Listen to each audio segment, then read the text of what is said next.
Official Opposition House Leader. Thank you, Mr. Speaker. Well, let's be clear. The rampant random attacks, the vandalism, the social disorder that's getting worse by the day lies at the feet of this Premier, who also happened to be the Attorney General for 5.5 years. It was this Premier who was responsible for buying motels in communities across BC and warehousing the mentally ill and addicted, some of our most vulnerable citizens, with no supports except publicly provided addictive drugs. It was this Premier who, through every policy choice he made as Attorney General, put the rights of repeat violent offenders above the right of British Columbians to be safe and feel safe in their communities. And Mr. Speaker, the Premier has been consistent with this bias his entire private and public career. Now, as people suffer brutal violence and random attacks in downtown Vancouver, local small businesses are caught in the crossfire. 1 in 10 storefronts in Vancouver now stands vacant under this government. In the area of Hastings Crossing, vacancies are at a staggering 28%. Desperate businesses are begging for support, and through the Business Improvement Areas Association of British Columbia, have proposed that this government create a fund to mitigate the devastating impacts of vandalism and property crime on small business.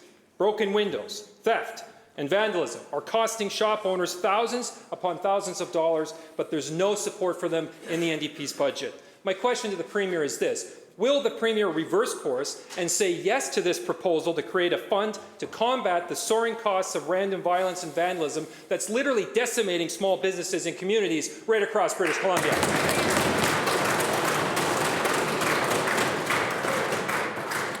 Minister of Jobs and Economic Development.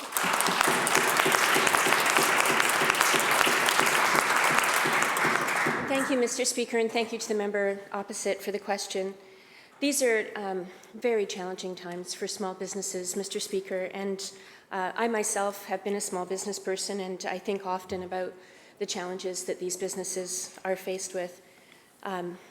It's one thing after another, it seems, very much for small businesses in regards to the effects of the pandemic and the supply chain challenges, the increase in borrowing funds. Many small businesses have come through the pandemic with the support that we provided them, Mr. Speaker, more than $500 million worth of support.